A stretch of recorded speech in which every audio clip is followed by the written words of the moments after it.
Assalamualaikum warahmatullahi wabarakatuh. Perkenalkan dengan saya Nova Yulianti, biasa dipanggil Nova, dari Prodi Ekonomi Syariah Fakultas Keislaman kelas 3D dengan NIM 8075. Di sini saya akan memaparkan beberapa materi untuk memenuhi tugas-tugas mata kuliah analisis laporan keuangan. Halo, di sini saya akan memaparkan materi tentang pemahaman jenis dan teknis ALK.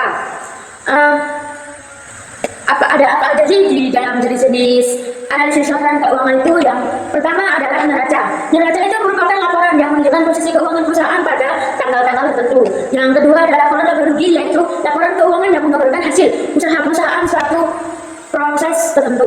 Yang ketiga ada laporan perubahan modal. Biasanya ini adalah laporan yang berisi jumlah dan jenis-jenis modal yang dimiliki pada suatu perusahaan. Dan yang terakhir itu adalah laporan catatan atas laporan keuangan.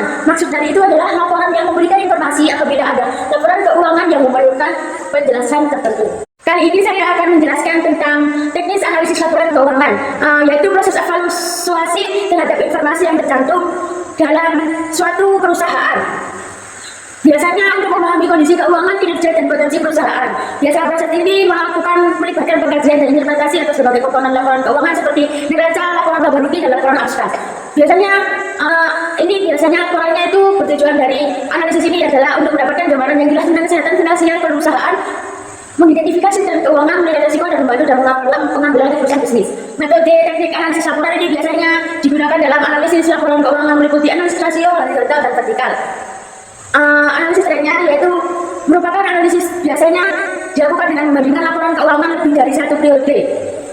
Artinya memiliki 2 periode terlebih. Dari analisis ini dapat diketahui perubahan-perubahan yang terjadi, perubahan yang berupa kenaikan atau penurunan dari masing-masing komponen.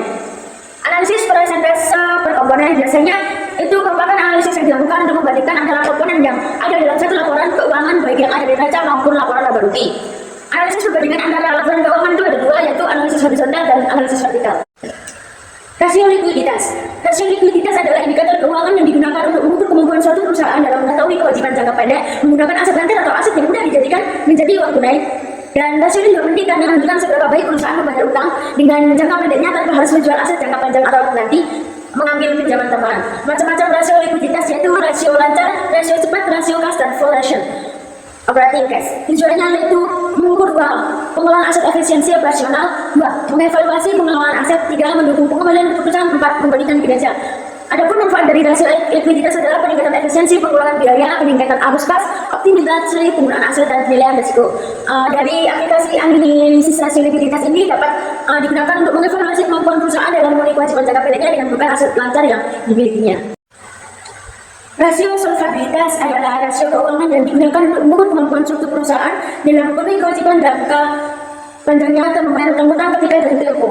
Rasio ini memberikan gambaran tentang beberapa sehat keuangan perusahaan dalam jangka panjang dan beberapa besar aset perusahaan yang dapat digunakan untuk melunasi utang tersebut. Tujuannya itu mengukur kemampuan perusahaan membayar untuk jangka panjangnya, menilai struktur modal perusahaan, membantu pengambilan keputusan manajemen, mendapatkan kepercayaan dari kreditur atau investor. Rasio ini juga memiliki manfaat seperti evaluasi kesehatan keuangan, menurunkan tingkat risiko, membandingkan industri, dan meningkatkan efisiensi dan operasional. Macam-macam rasio solvabilitas yaitu ada debt to equity ratio yaitu rasio utang terhadap ekuitas, ada debt to asset ratio yaitu rasio utang terhadap aset, ada equity ratio yaitu rasio ekuitas, juga ada long term debt to equity ratio yaitu rasio utang panjang terhadap ekuitas, juga ada terms interest yaitu rasio cakupan bunga. Analisis dalam aplikasi rasio solvabilitas adalah digunakan untuk mengevaluasi kemampuan perusahaan dalam memenuhi kewajiban jangka panjangnya, dan juga untuk didanai oleh utang yang menunjukkan tingkat rasio finansialnya dan dihadapi oleh perusahaan tersebut. Rasio aktivitas. Rasio aktivitas adalah ukuran sejauh mana perusahaan menghasilkan penghasilan dari aset yang dimilikinya. Rasio ini memiliki efektivitas perusahaan dengan mengubah aset menjadi pendapatan dan mengukur sejauh mana perusahaan menghasilkan pendapatannya. Tujuannya yaitu untuk mengevaluasi efektivitas perusahaan dalam menghasilkan pendapatan, juga dapat digunakan untuk mengevaluasi kesehatan keuangan membandingkan dengan standar industri bersaing. Selain itu, rasio aktivitas dapat membantu investor, kreditur, dan pemangku kepentingan lainnya untuk mengevaluasi risiko yang terkait dengan investasi atau kredit mereka diberikan kepada perusahaan. Di sini rasio aktivitas yaitu ada rasio aktivitas total adalah mengukur sejauh mana perusahaan menghasilkan pendapatan, ada rasio aktivitas lancar yaitu mengukur sejauh mana perusahaan menghasilkan pendapatan dari aset yang dimilikinya, ada rasio aktivitas investasi yaitu mengukur sejauh mana perusahaan menghasilkan pendapatan dari investasinya. Aplikasi yang dapat Analisis rasio aktivitas itu adalah penting untuk memahami perusahaan dan sedang dievaluasi dan membandingkannya dengan standar industri atau bersaing. Analisis ini dapat menghasilkan identifikasi area dan mungkin menghadapi masalah efektivitas dalam mewujudkan pendapatannya. Selain itu, analisis rasio aktivitas juga dapat membantu mengevaluasi kesehatan keuangan perusahaan juga dan dapat meningkat dengan pesaing lainnya. Secara keseluruhan, rasio aktivitas ini dapat menjadi alat berguna untuk mengevaluasi semua pendapatan dari aset yang di mana di perusahaan mungkin menghadapi masalah efektivitas dalam menghasilkan pendapatan dari aset yang dimilikinya. Analisis laba kotor. Analisis laba kotor adalah proses mengevaluasi laba kotor perusahaan dan memahami faktor-faktor yang mempengaruhi laba kotor. Biasanya laba kotor ini memiliki faktor-faktor, antara lain adalah pendapatan perusahaan dapat mempengaruhi laba kotor karena yang pendapatan lebih tinggi akan menghasilkan laba kotor yang lebih tinggi juga. Biasanya biaya dapat mempengaruhi karena biaya lebih tinggi dapat mengurangi laba kotor. Pajak yang dikenakan biasanya juga mempengaruhi karena pajak yang lebih tinggi dapat mengurangi laba kotor. Manfaat dari menganalisis analisa laba kotor itu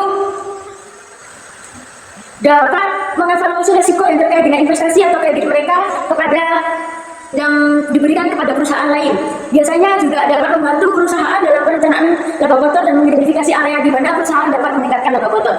Aplikasi analisis laba kotor itu biasanya dapat digunakan untuk mengevaluasi kesehatan keuangan perusahaan dan membandingkan dengan standar yang lain seperti pesaing, juga membantu mengidentifikasikan area di mana perusahaan dapat meningkatkan laba kotor dan tidak perlu diambil untuk mengatasi masalah tersebut.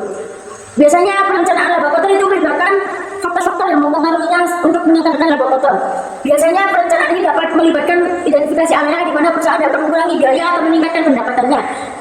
Setelah keseluruhan, analisis laba kotor dapat menjadi alat yang berguna untuk mengevaluasi kesehatan keuangan perusahaan dan mengidentifikasinya dengan di area di mana area perusahaan tersebut dapat meningkatkan laba kotor tersebut. Rasio profitabilitas adalah ukuran yang digunakan untuk mengevaluasi sejauh mana perusahaan dapat menghasilkan keuntungan dari operasinya.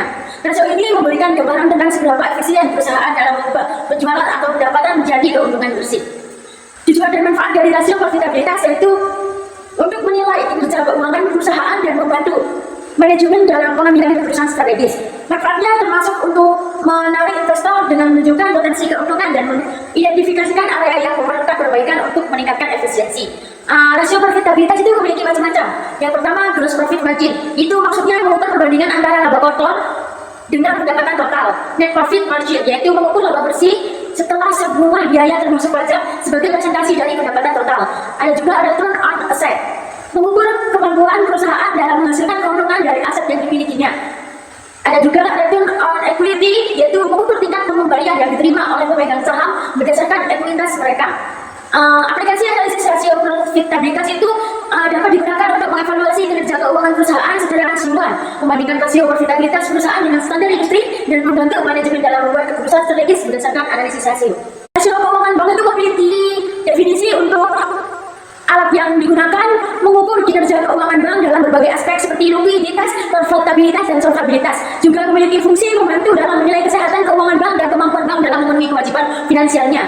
Yang kedua, penggunaan rasio keuangan bank itu dapat menilai kinerja keuangan bank secara keseluruhan, membantu manajemen dan membuat keputusan strategis, juga memastikan bank mematuhi peraturan yang diterapkan oleh otoritas keuangan. Rasio keuangan bank memiliki jenis-jenisnya. Di dalam rasio likuiditas itu ada loan to deposit ratio. Maksudnya itu mengukur kemampuan bank dalam memenuhi kewajiban jangka pendeknya dengan dana yang tersedia. Ada juga liquidity coverage ratio, yaitu mengukur kemampuan bank dalam memenuhi kebutuhan likuiditas selama 30 hari ke depan. Yang kedua, rasio profitabilitas memiliki ada return on asset, yaitu mengukur efisiensi bank dalam menghasilkan keuntungan dari aset yang dimilikinya. Juga ada return on equity, mengukur tingkat pembalian yang diterima oleh pemegang saham berdasarkan ekuitas mereka. Yang ketiga, ada rasio solvabilitas. Itunya financial adequacy, yaitu mengukur kecukupan modal bank untuk menutupi risiko kerugian. Juga ada debt to equity ratio, yaitu mengukur proporsi utang terhadap ekuitas bank.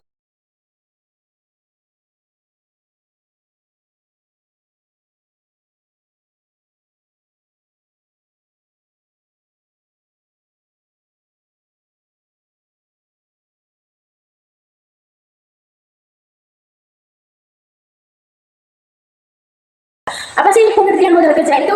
Pengertian modal kerja adalah keseluruhan aktivitas yang digunakan untuk menjalankan operasi sehari-hari perusahaan, mencakup kas, piutang, persediaan, dan juga aset-aset yang lainnya. Modal kerja itu memiliki arti penting dan tujuannya, yaitu untuk memastikan kelancaran operasional perusahaan dan menghindari masalah likuiditas. Juga memiliki tujuan untuk menjaga keseimbangan antara aset lancar dan kewajiban lancar, serta memastikan operasional operasional berjalan lancar. Modal kerja itu juga memiliki jenis, yaitu modal kerja kotor itu total aset perusahaan dan memperhitungkan kewajiban lancar. Juga ada modal kerja bersih, yaitu maksudnya selisih antara aset lancar dan kewajiban lancar yang menunjukkan likuiditas perusahaan. Modal kerja juga memiliki faktor-faktor, yaitu seperti siklus operasi, volume penjualan dan kebijakan untuk mempengaruhi kebutuhan modal kerja perusahaan juga. Memiliki siklus yang lebih panjang atau volume penjualan yang lebih tinggi. Penjualannya biasakan memerlukan modal kerja yang besar. Modal kerja juga memiliki sumber-sumber yang berasal dari internal seperti laba yang ditahan dan didepresiasi, atau dari sumber eksternal seperti pinjaman bank dan penerbitan saham. Modal kerja itu penggunaannya untuk berbagai keperluan operasional seperti pembelian bahan baku, pembayaran gaji, dan pembayaran utang di jangka pendek. Laporan sumber dan penggunaan modal kerja itu bertujuan menyediakan informasi tentang perubahan modal kerja selama periode tertentu. Itu juga termasuk sumber dan penggunaan modal kerjanya. Apa sih pengkreditan itu? Kredit adalah fasilitas keuangan yang memungkinkan seseorang atau perusahaan untuk meminjamkan uang dengan janji dan membayarnya itu dalam waktu jangka-jangka tertentu.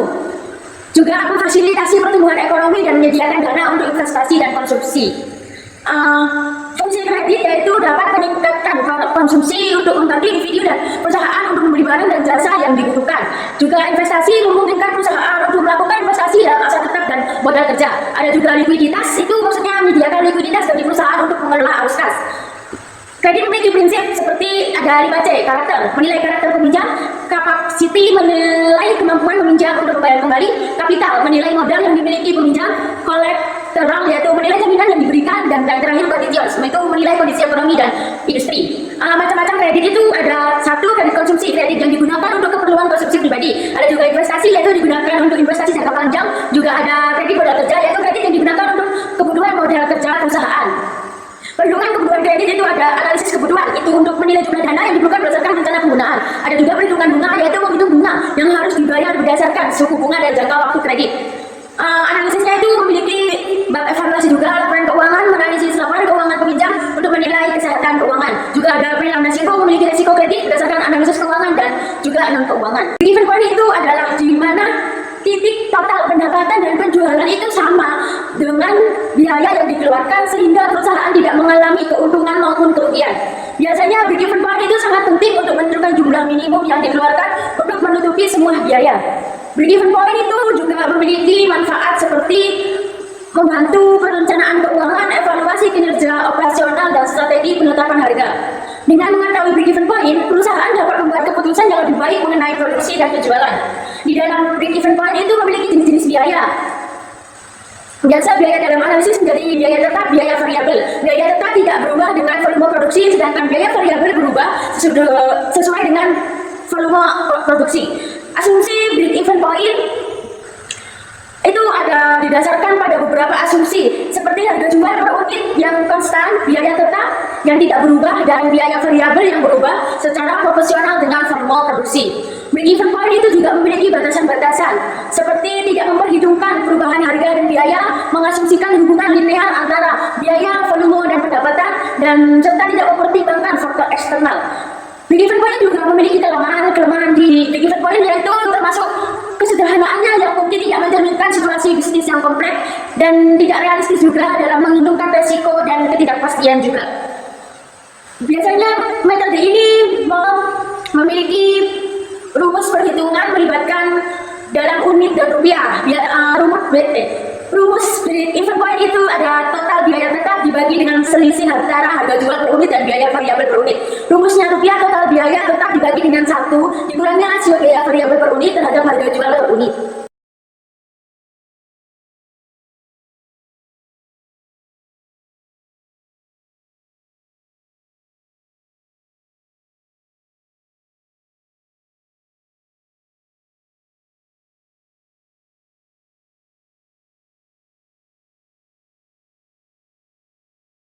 Rasio keuangan adalah alat analisis yang digunakan untuk mengukur dan mengevaluasi kinerja keuangan di suatu perusahaan berdasarkan dari keuangan datanya itu seperti neraca, laporan laba rugi, dan laporan arus kas.